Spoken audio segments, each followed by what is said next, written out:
Now again, the best part about this lesson is that again we're building on from where we've been so far, because the first day we looked at increasing and decreasing functions. So we're finding out where the functions are going up and going down.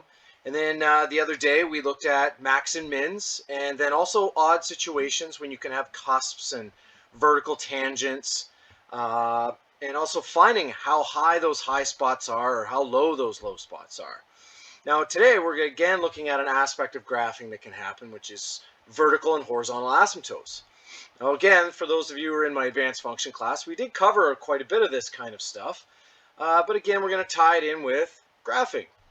And so first off, vertical asymptotes. Vertical asymptotes at x equals a of a function occur when the denominator of the function is 0.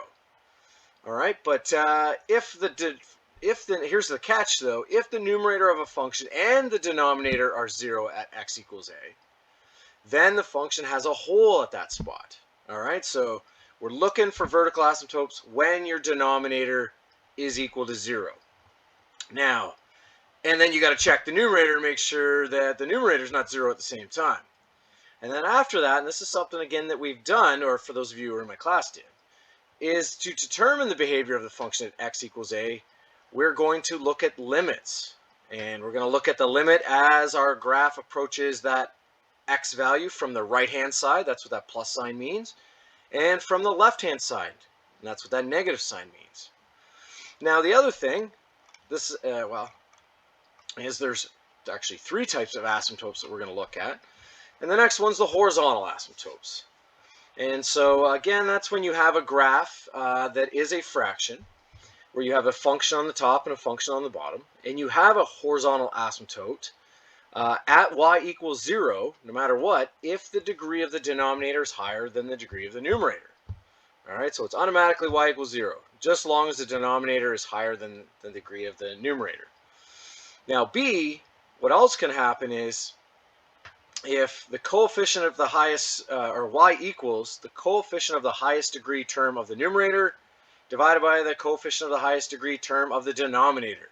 And that's actually when the degree of our numerator and denominator are equal. All right, so if they're the same, then we look at their coefficients of the highest degree. We'll get to that.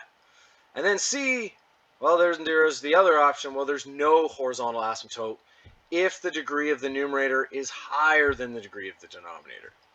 All right, so there's one for if the denominator is higher, if they're equal, or if it's less.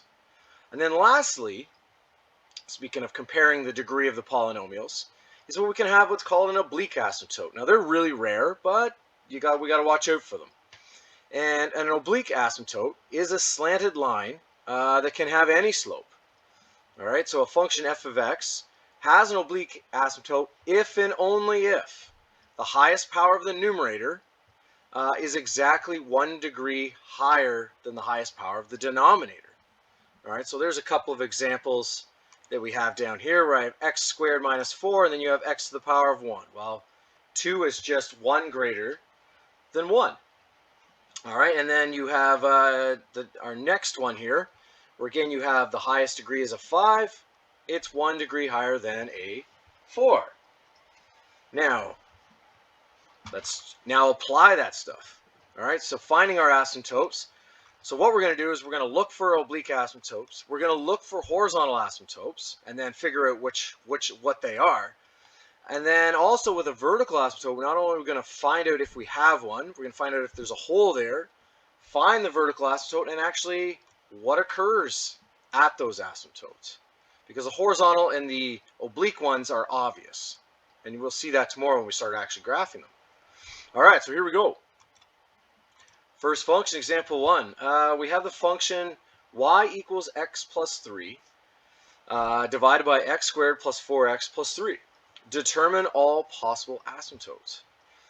All right, so the first thing is I'm going to leave my VAs to my vertical asymptotes to the end. And the first thing I'm looking at is in terms of horizontal asymptotes. You see in my function on the top, the degree is 1. And in the bottom, the highest degree is 2. And so because the degree is higher in the numerator than it is in the denominator than it is in the numerator, we have a horizontal asymptote. So throw that down, and because it is higher in the denominator and they're not equal, it is a horizontal asymptote at y equals 0. Now, because the degree of the denominator is higher than the numerator, that means for sure that we have no oblique asymptotes. So no slanted lines. Again, they're very rare. Now the next up, we're now going to check out the vertical asymptotes. All right, so what we're looking at here with the vertical asymptotes is when is our denominator equal to 0? And to be honest with you, I can't tell because it's a quadratic equation. But if I want to figure out when it is equal to 0, what I'm going to do is I'm going to factor it first. All right, so here's my function. Now I'm going to factor my x squared plus 4x plus 3. All right, I'm going to factor that bottom quadratic. So again, I'm going to use my chart method. All right, so I put my x squared in the top left, my 3 in the top right, and this is a simple one, thank goodness. So x squared, x and x has to be, x times x gives me x squared, and then I need two numbers that multiply to give me 3, and then again when I do my crisscross method I get 4x. So well, I'm just going to go with 3 and 1. And so 1 times x is 1x plus a 3x. Yes, I get my middle term. And so now I can rewrite this function where I have y equals x plus 3 divided by, one of our factors is x plus 3, and the other factor here is x plus 1. All right, so now again, we're looking for vertical asymptotes. So I'm looking at when does that denominator equal to 0? Well, one value is -3 in my first bracket, but my numerator is also 0 at -3. And so right away, I know there's going to be a hole at x equals 3, or sorry, -3. But I also have my second bracket. And that means when my denominator is -1, if I plug in a -1 there, my VA I'll have a VA there because again my denominator is 0. So I have a vertical asymptote at x equals -1. Because again our numerator is not 0 when I plug in a -1, but my denominator is. Now the next step here is I've determined where my horizontal asymptote is. I've determined that I don't have an oblique asymptote, and I do have a vertical asymptote. And so what I'm going to do now is determine what happens at that vertical asymptote. All right, so I'm going to find the limit as x approaches -1, but from the right-hand side of 1. All right, and our function again is we have an x plus 3 divided by, and I'm going to use the factored form because it's easier. I'm going to have an x plus 3 and an x plus 1. And I'm also going to have to look at this limit as x approaches -1 from the left-hand side. Then I'm going to kind of do a little sketch at the end to illustrate what it means by right-hand and left-hand side, for those of you who maybe forget or haven't done this before. Again, not all of you are in my advanced functions class. All right, so the first thing is to figure out what happens with our function as we approach -1 from the right-hand side. And the right-hand side of -1 means x values such as 0. 0 is very close, but it is right of -1 on the number line. Now, if I just plug in a -1 in the top here, I'd get a 2. Because -1 plus 3 is 2.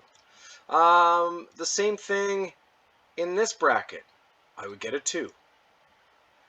But this bracket right here is the more interesting one that we got to pay attention to, the x plus 1. is what I'm going to look at is, if I plug in a -1 here, I get a 0. But what sign is this bracket just before it gets to 0? If I'm coming from a spot right of -1. And so I use a test number such as, say, 0. 0 is just right of -1. And if I put in a 0 plus 1, I get 0, or I get 1, sorry. So that means just before this bracket hits 0, the numbers will always be positive. And so now if I take 2 here, my numerator, and divide it by, this 2 is not going to matter, so if these 2's would divide out and give us, I guess, a 1, if you will. So if I take 1 and divide it by a really small positive number, if I take 1 and divide it by 0.0000000000001, you would get a very large positive number. And the way to talk about that is, you'll go to positive infinity. Now the same thing when we come from the left-hand side. Again, these two brackets are going to be the same. The x plus 3 and the x plus 3. When I plug in a -1, I get 2. But this bracket here is, again, the special one. Now, again, before I get to 0, what would my numbers look like? And again, a number left of -1 would be, say, -2. And so -2 plus 1 is a -1. And so before it gets to -1, all the numbers will be negative. So I have a 0, negative. And so now if I take 2 and divide it by a very, very small negative number, I get a very small, or a very large negative number, which we call negative infinity. And so just to give you a kind of a preview where we're going with this is tomorrow when we start graphing, is that if I had this horizontal asymptote at y equals 0, it's going to be a flat line along here. And then if we have this vertical asymptote at x equals -1, I know that our graph, and again we'll get more detail here, is as it approaches -1, this blue line from the right-hand side, it's going to shoot up to infinity. And as we approach -1 from the left-hand side, it's going to shoot down to negative infinity. And again, it has to follow that red line because it's a horizontal asymptote. But again, that's just a preview of what we're looking at tomorrow, or our next class, I should say. All right, so let's try a few more of those. I've got some different scenarios here for you. So let me get the next one. For the function y equals x divided by x cubed plus 8, determine all possible asymptotes. All right, so again, when I'm looking at the horizontal asymptotes, the degree of the denominator is 2 higher than the numerator, and so again, we have a horizontal asymptote at y equals 0. Again, because the numerator is not 1 higher than the denominator, we have none when it comes to the oblique asymptotes. Now, what I'm looking at here is, do we have any vertical asymptotes? So when is our denominator equal to 0? And so I'm going to set our denominator equal to 0 and see if I can solve it. So I got x cubed plus 8 is equal to 0. And I'm going to move that 8 to the other side, so changes sides, changes sign. And then I solve for x here. I'm going to have to take the third root. And you can actually take the third root, fifth root, seventh root of a negative number. And in this case, I get x equals -2. Would make my denominator equal to 0. And at the same time, my numerator will not be 0. And so in that case, there is no hole. We have a vertical asymptote at x equals -2. Now the key here is to determine what's happening at that asymptote. So again, I'm going to find the limit as x approaches -2 from the right-hand side. All right, so then I have an x in my numerator, an x cubed plus 8 in my denominator. All right, same thing down below here. I have the limit as x approaches -2 from the left-hand side. And again, I've got x divided by x cubed plus 8. All right, so just like I did before, all right, if I plug in a -2 in the top, well, I'm going to get -2. But now I look at the bottom here. Now, if I plug in a -2, I'm going to get 0. But to the right-hand side of -2, so a number like -1 is just right of -2. If I take -1 cubed, -1 times -1 times -1, I get -1. And then I add 8, it's positive. And so just before this bracket here, when it gets to -2, gets to 0, the numbers will be positive. And so if I take a -2 and divide it by a really, really, really small positive number, it's going to be a very large negative number, or negative infinity. Same idea down below here. I have x is -2. All right, down below though, again, it's 0. But I'm going to pick a number left of -2, so -3. And -3 cubed, -3 times -3 times -3 is -27. Plus 8 is definitely negative. And so before this bottom gets to negative, all the numbers will be negative if your x values are left of -2. And so now I take a negative number and divide it by a very small negative number. And well, a negative divided by a negative is going to give you a positive, and it's going to be a positive large number, or positive infinity. And there we go. So we've got our HA, our VAs, and we know how they behave, and we know there is no OAs. All right. Any questions so far? Just going to check the chat. Don't see anything yet. Again, just raise your hand. You guys know how to do that. All right. Example 3. Here we go. For the function y equals x plus 3 divided by x minus 2, determine all possible asymptotes. Now in this case, when I look at the degree of my numerator and the degree of my denominator, they're both 1. And so I have an HA, and actually the coefficient in front of these terms is 1. And so if I take 1 divided by 1, I get 1. And so our horizontal asymptote this time is at y equals 1. Now again, because the degrees are the same, that means we have no oblique asymptotes. They are on their way. Now in terms of the denominator now, looking at vertical asymptotes, I need to figure out when that denominator is equal to 0, and this one's probably one of the easier ones. It's 2. And you can see that 2 will not make our numerator equal to 0. So again, there's no hole. We actually do have a VA at x equals 2. All right, so now I'm just going to determine what's going on at 2. X equals 2. So I'm going to look at the limit as x approaches 2 from the right-hand side. So again, I have my function there, x plus 3 times, or divided by x minus 2. And again, I'm going to look at the other side of that vertical asymptote. So as I approach 2 from the left-hand side, again, our function's x plus 3 divided by x minus 2. All right, so here we go. We plug in 2 on the top. You just get a 5. But again, on the bottom, you're going to get a 0 when you plug in a 2. But what happens before you get to 2? Well, again, the right of 2 would be a number like 3, 4, 5. But again, you want to stay close, so I'm going to pick a number like 3. And, well, 3 minus 2 is 1. So before it gets to 0, the number's going to be positive. And so if I take 5 and I divide it by a very small positive number, I'm going to get a very large positive number. Positive infinity. All right, and then down below, same idea. There's a 5 there. And again, before we get to 0, a number left of 2 would be like a 1. And 1 minus 2 is negative. It's negative 1. So before we get to 0, all the numbers will be negative.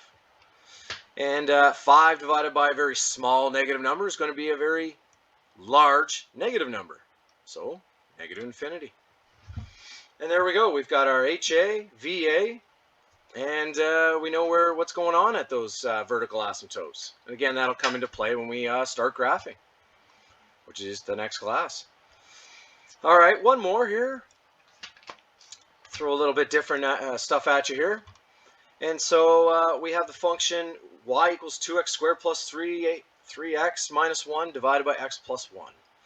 Now in this case, the degree of the denominator is less than the numerator. And so in this case, which we haven't had yet, is we have no HAs, no horizontal asymptotes. But we do have an OA because the degree of the polynomial is the degree of the numerator is exactly one higher than the numerator, or denominator. Let me say that again. The degree of the numerator is exactly one higher than the denominator. So there is an OA. And we'll get to that after. I'll approach that afterwards. But I am going to check out the VA. All right, and so I can see here, -1 would make our denominator equal to 0. But I also have to check to see if the numerator would be equal to 0 as well when there's a -1. And let's see here, x squared, if I -1 squared would be 1. So that would be a 2 up top. Then 3 times -1 would be a -3, and then -1. So no, it wouldn't be 0 if I plugged in a -1. Perfect. All right, so that means I do have a vertical asymptote at x equals -1. And so again, I'm going to figure out the behavior of that asymptote. So I'm going to check out my limit as x approaches -1 from the right-hand side. Where again, I'm going to have 2x squared plus 3x minus 1 all over x plus 1. And I'm also going to check out that asymptote as we approach -1 from the left-hand side. So we get 2x squared again plus 3x minus 1 all over again x plus 1. All right, now I did that substitution. What did I get there? Because I'm going to need that fact. Again, -1 squared was 1 times 2 is 2. Then I'd have a -3, then a -1. So it was going to be equal to -2. So when I plug in a -1, the reason I want to know that is I get a -2. All right, now the denominator. Well, I plug in a -1, I get 0. But what happens before it gets to -1? Again, from the positive sign means from the right-hand side, so like 0 or 1. So if I plug in a 0 there, I get 1. And so before it gets to 0, the number's going to be positive. And so if I take -2 and divide it by a very small positive number, I'm going to get a very negative large number, -infinity. All right, same idea on the bottom. I got -2 there on the top. And on the bottom, before I get to -1, I got a 0. Or I will have 0 when I get to -1. But prior to then, left of -1, a number like -2. And so -2 plus 1 is a -1, which means before I get to -1, all my numbers will be negative. And so if you take -2 and you divide it by a very small negative number, you're going to get a positive large number. And there we go. Now, something new here. As I mentioned, the oblique asymptote. Okay, so the degree is higher, exactly 1 higher in the numerator than the denominator. And so now I need to find the equation of the oblique asymptote, which again is a slanted line, some kind of a line. And so how to get that line is, whoops, let me change color here. I'm going to take 2x squared plus 3x. So this is a skill that's from our advanced functions. And I'm going to divide it by x plus 1. Dividing polynomials. And so what I'm looking at here is to do this division, a little recap, is that to get from x to 2x squared, I would multiply by 2x. And now I go 2x times x gives me 2x squared. And then 2x times 1 is positive 2x. All right, so now I'm going to subtract to find out our next line here. So 2x squared times 2x squared is 0, but 3x minus 2x is 1x. And then I have to bring down this minus 1.